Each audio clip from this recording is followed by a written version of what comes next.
those whom are blessed with Allah's love, Allah would give them the guidance to worship Him and to offer good deeds and stay away from bad deeds. And not only that, Allah the Almighty would even throw and cast the acceptance for them on earth.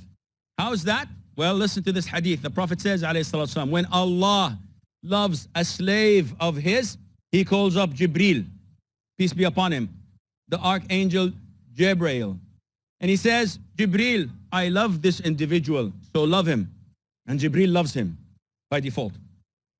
And then He talks to the people of the heavens, the angels, and He tells them that Allah loves this person, so love him, and they love him. And then Allah throws down and casts down the acceptance on earth for that individual. What is that acceptance? It is the love of the people to Him.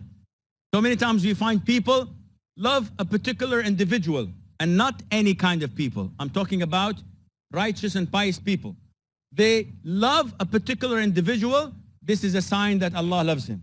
Because those who are not pious and those who are not righteous may love a movie star, may love a singer, may love an athlete. Their love to them is not a sign of acceptance of Allah. The acceptance of Allah is thrown in the hearts of the righteous people and the practicing people. And this is a sign that Allah loves. And this is a sign that Allah loves that individual. Also, the love of the Prophet alayhi salatu wasalam. This calls for his obedience. And this is illustrated by always putting the instruction, the love of the Prophet ﷺ ahead of everything that you love and desire. For example, the Prophet says in the hadith, none of you truly believes until I'm more beloved to him than his child, his father, and all of the people. In another narration, and even his soul, his own soul. So this is a little bit tricky. One would say, I don't love the Prophet more than my children, then you're not a mu'min. You're not a believer. If you were given the choice between saving your children or saving the life of the Prophet ﷺ, who would you choose? My children. Then you're not a believer. If you choose the Prophet ﷺ over your own soul, over your wealth, over your children, over your parents, then you are a true believer. Look at Abu Bakr. May Allah be pleased with him. When they migrated from Mecca to Medina, Abu Bakr walked in front of the Prophet ﷺ, and then walked behind him, and then walked to his right, and then walked to his left. And the Prophet ﷺ said, Abu Bakr, what are you doing? You're going around. What is this? He said, oh Prophet of Allah, as we're walking, I remember that there are spies looking for us. So I walk in front of you. So if they attack, I'm in front.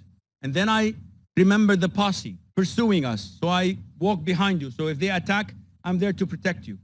Then I remember that there are people, bounty hunters, that may attack us from the right or from the left. So I walk on your right and I walk on your left. I don't know where to go.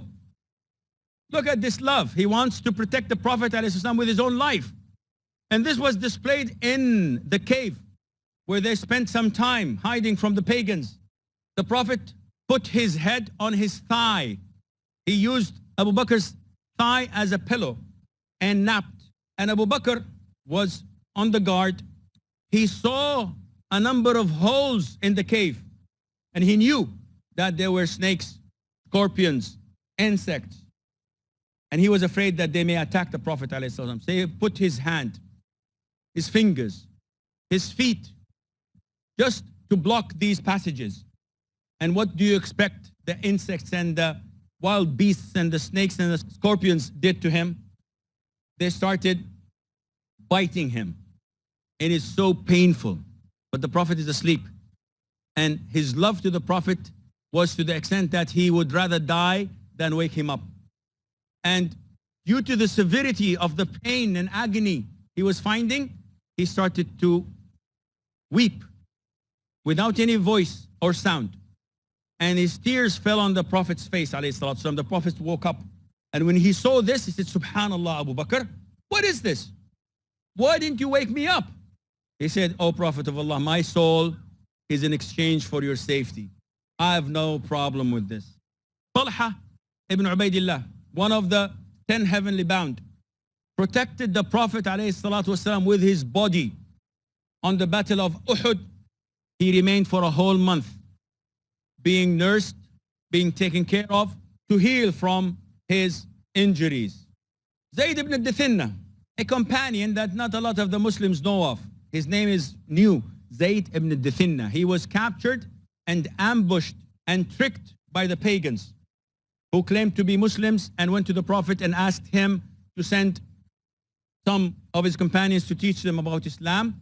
They ambushed him in the middle of the way. They sold him to a tribe in Mecca who wanted to avenge one of their sons who died in battle. They brought him to an open place so that they would execute him. Abu Sufyan ibn Harb, may Allah be pleased with him, at the time he was a mushrik. He was a disbeliever. He was a pagan. He asked him, "O Zayd, tell me the truth." Just minutes before he was beheaded. "Tell me the truth. Don't you deep down inside wish that you were in Medina among your wife and children, and the Prophet is here taking your place to be beheaded? Between you and me, come on. Level with me. Tell me the truth." What did Zayd say? Said, "By Allah," he said, "by Allah, I would not hope or wish or even ask for the Prophet to be hurt by a thorn in his foot while he's with his wife in Medina, and me in my place with my kids and wives." Meaning that I'd rather be beheaded, be executed, and not know that the Prophet had a thorn in his foot because of me. Subhanallah, what kind of love is this? The companions, they left their houses, they left their wealth, they left their country for the love of the Prophet ﷺ. And those who disobey the Prophet ﷺ would never ever complete their iman, would never ever relish the sweetness of iman, because you're going against him. You are disobeying him, and that is why it would be very difficult for you to find the sweetness of iman. So how can we love Allah and the Messenger ﷺ more than anything else? Reciting the Quran, knowing Allah's beautiful names and attributes, learning the Prophet's seerah, applying his sunnah. If you do all of this, then this would increase your love for Allah and for his Messenger sallallahu alayhi wa alihi wasallam. The Prophet then says, alayhi salatu wasalam, to love someone for the sake of Allah, to love someone for the sake of Allah. Now, love for the sake of Allah is essential in our religion. The first one, to love Allah and his Messenger more than anyone else. Here, to love someone for the sake of Allah. These are two things, talking about love. And they accuse our religion that we do not have love in Islam. Oh yes, we do have a lot of love in Islam. Islam is based on love. Imagine, Islam is based on love. The Prophet says, alayhi salatu wasalam, Iman is composed of knots. You know when you get a rope and you tie it as in a knot? So Iman is made of knots. The tightest knot is to love in Allah and to hate in Allah. To love for the sake of Allah and to hate for the sake of Allah. And the Prophet tells us, alayhi salatu wasalam, that among the 7 who will be shaded on the day of judgment in the shade of Allah are 2 who met and fell in love for the sake of Allah and departed for the sake of Allah. Now don't get this wrong. When I say that I love someone for the sake of Allah, that does not mean I'm gay. Love has nothing to do with sex, as a lot of the people, the sick people that is, keep on thinking. The Prophet, it's in our religion. The Prophet says, alayhi salatu wasalam, if some of you loves another person, he should go and inform him. This is to the same sex, not to the opposite sex. So I don't expect one to go to his female neighbor and say, I love you for the sake of Allah. This is completely prohibited. I get so many calls from sisters when during my Q&A sessions by phone, Sheikh, we love you for the sake of Allah. This is haram. You're not allowed to say this to the opposite sex. To the same sex, yes. Dr. Muhammad, I would go and say, Dr. Muhammad, I love you for the sake of Allah. This is an instruction from the Prophet alayhi salatu wasalam. And love is a tricky thing. You can love someone because it's natural love. So it's not part of this hadith. You love someone for the sake of Allah. What do you mean by natural love? I love my wife. I love my children. I love my parents. I love my siblings. So this is natural love. Everybody has this. So this is not a problem. And then you have love solely for the sake of dunya without anything sinful involved, in the sense that I love this person because he taught me how to work on my laptop. I love this person because he showed me how to invest my money. I love this person because we always work out together and play squash. He's my squash partner. So there's no sin involved. And again, this love does not go against to love someone for the sake of Allah.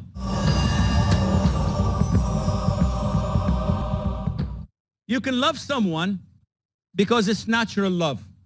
You love someone for the sake of Allah. What do you mean by natural love? I love my wife.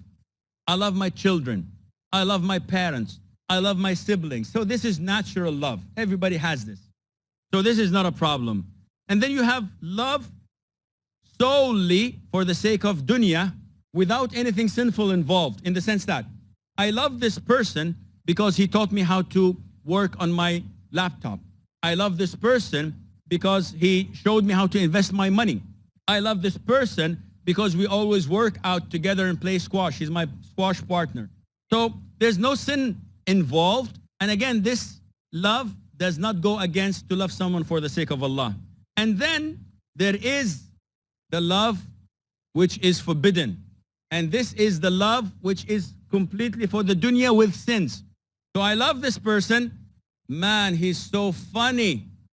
His jokes from the belt down. All vulgar jokes. I love that person because he knows people. He can get me places. I love this person because he can hook me up with women. So this is a forbidden type of love. The Prophet says, Allah Azza wa Jal says in the Quran, friends on that day, that is the day of judgment, will be foes. Friends will be foes on the day of judgment. Why? One to another except the righteous. The righteous who were friends on this life will still remain friends on the day of judgment. But those who were not righteous, their friendship will turn into enmity. So, what kind of love are we looking for?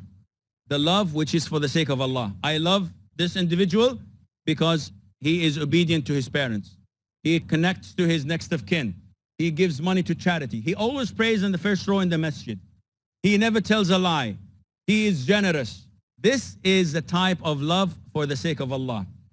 We love people for their closeness from Allah Azza wa Jal. And finally, the last quality, to abhor returning to apostasy after Allah has rescued him from it, as he abhors being cast into hell. All of us would not love to go and be thrown into hell or into fire. But do we share the same feelings when it comes to sin? Bilal, tortured under the blazing sun, the burning sands, and he would rather die, saying ahadun ahad, than go back to his old religion or belief of idol worshipping. The people of the trench, after Abdullah, the ghulam, the boy, got the king to kill him with his arrow, after saying, in the name of Allah, the Lord of the boy, and he shot him and the boy died. The whole village who used to worship the king, when they heard the king say, in the name of Allah, the Lord of the boy, said, this is not our Lord then. La ilaha illallah. They all believed in Allah Azza wa Jal. The soldiers, the helpers of the king said, you are in deep trouble, so that it would not be censored. You're in deep trouble. Everybody is gonna disbelieve in you. He said, okay, what should I do? They said, dig trenches, fill it up with fire, and whoever refuses to worship you, will throw him in. So they gathered a huge amount of firewood, and they started a big fire. in these trenches. And Allah mentioned that in the Quran. And everyone who refused to prostrate and to worship the king was thrown in. And the whole village perished and died. Why? Because they found the sweetness of Iman. They would never ever go back to apostasy. They would never go back to their kufr. They would never go back to worshipping other than Allah Azza wa Jal. And look at what Yusuf did, peace be upon him. Beautiful woman, wealthy, high status in the government, and she's the owner of this slave, and the house is all theirs. The doors are locked, the curtains are down, and she's calling him for fitna, for fornication, for fahisha. And he's young, he's strong. What does he say? Ma'adh Allah, I seek refuge in Allah. He is my Lord. I cannot do such a filthy thing. We'll throw you into prison. He says, by Allah, being thrown into prison, much better for me than answering their filth, than answering their call for sin. This is the sweetness of Iman we're talking about. Therefore, nowadays, with this revolving world around us, people go up and people go down. Countries go up and countries fall. In this time and era, we need things that would purify our hearts, that would increase the Iman's level in our hearts, that would draw us closer to Allah, so it would make our journey on this life, to make our journey on this earth, in this life, which is temporary, to make it easy, so that we can reach our objective and attain our goal, which is paradise. How can we do this? As stated before, we have to work on the level of Iman by knowing Allah's names and attributes. Isn't it a shame if you take a paper and write down the names and attributes of Allah, you would not write more than 10 or 15? Isn't it a shame? Don't you know who you're worshiping? And even if you manage to list 50 or 70 or even 90, do you know the meaning of each name? Or you just parroting it? You're just memorizing it without knowing the meaning. Then how do you expect that when you raise your hands to Allah and call Him, that He would answer you, if you do not know the meanings of His names, of whom you are worshiping and calling and praying for? Also, among the things that would increase your Iman is to study thoroughly His signs and His verses of the Quran. His signs in this universe. Look at yourself.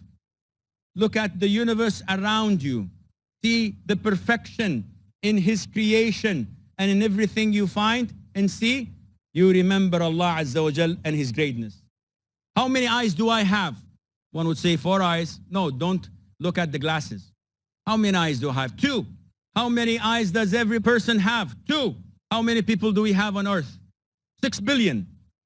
Approximately. So you have 12 billion eyes. Who created those? Allah the Almighty.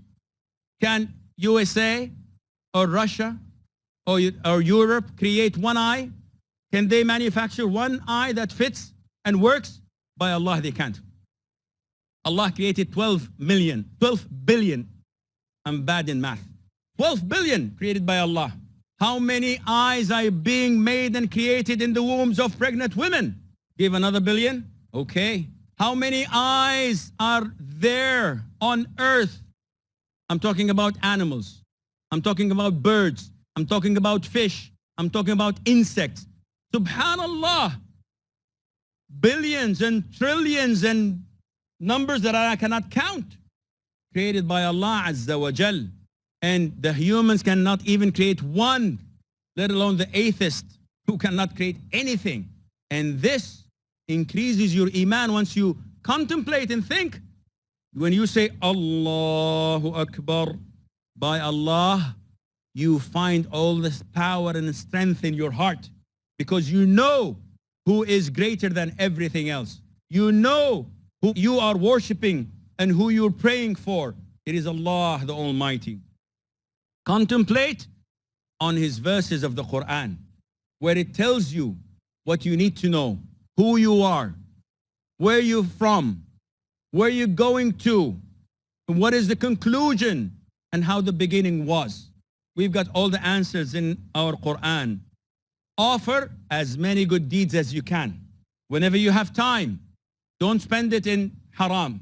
Remember Allah. Say Subhanallah, Alhamdulillah, Allahu Akbar. Recite the Quran. Give charity. Listen to a lecture. Help someone who's in need of help. Connect to the next of kin. Fast a day. Pray night prayers. Do as many good deeds as you can, because this is your workout for your heart. You need to work out in the gym so that your muscles are bigger and stronger. Your heart, you have to work it out by remembering Allah and by offering good deeds and by refraining from bad deeds which corrupt, which eliminate all goodness in your heart, because the more you fill it up with good deeds, you flush out the bad deeds.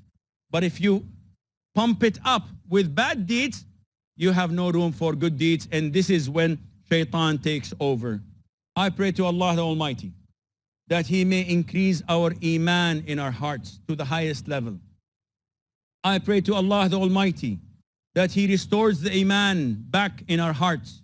And I pray to Allah the Almighty that He would allow us to taste the sweetness of iman, to find the taste of the beautiful Quran, to find the taste when we pray, submissiveness, and in concentration for His sake, seeking the reward and the pleasure of Allah the Almighty. And with this I conclude my talk.